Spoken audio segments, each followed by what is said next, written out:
ফ্লাইটে তো গেছেন অনেকবার। ফ্লাইটটা নামার পরে মনে হয় না, আরে বাপরে বাপ, কানে কি ব্যথা, কানে কি ব্যথা। হয়তো আমাদের কাছেও আসেন, পাইলটরা আসেন, কেবিন ক্রু স্টাফরা আসেন, মানে এয়ার হোস্টেস যারা, তারা আসেন, কান বন্ধ, শুনতে পাচ্ছি না, আর কানে মারাত্মক ব্যথা।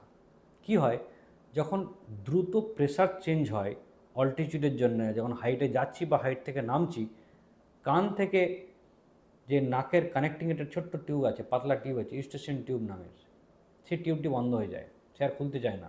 তার জন্য কি হয়, কানের প্রেশার আর এক্সটার্নাল প্রেশারের মধ্যে একটা বড় গ্যাপ হয়ে যাচ্ছে। সেই জন্যে কানের পর্দাটা টেনে যায়, অনেকটা সাকটিন হয়ে যায়, সেই কারণে ব্যথা শুরু হয়ে যায় এবং এই ব্যথাটি দীর্ঘদিন থাকে।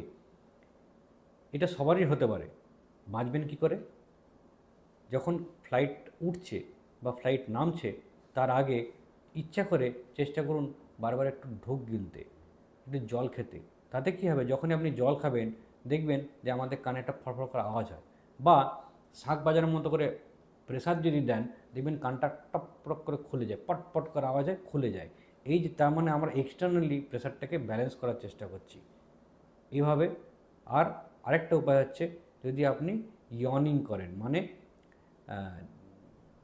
হাই তোলেন। যদি হাই তোলা যায়, হাই তোলার সময় দেখবেন চোখ দিয়ে জল গড়িয়ে আসে এবং কানটা খুলে যায়।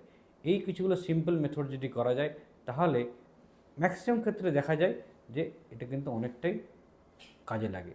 এছাড়াও যদি না হয়, সেক্ষেত্রে কিন্তু ইএনটি ডাক্তারকে এসে দেখান। কানের মধ্যে অযথা তেল বা অন্য কিছু জিনিস দিয়ে দেবেন না, তাতে লাভের লাভ কিছু হয় না, বরং ক্ষতিই হয়।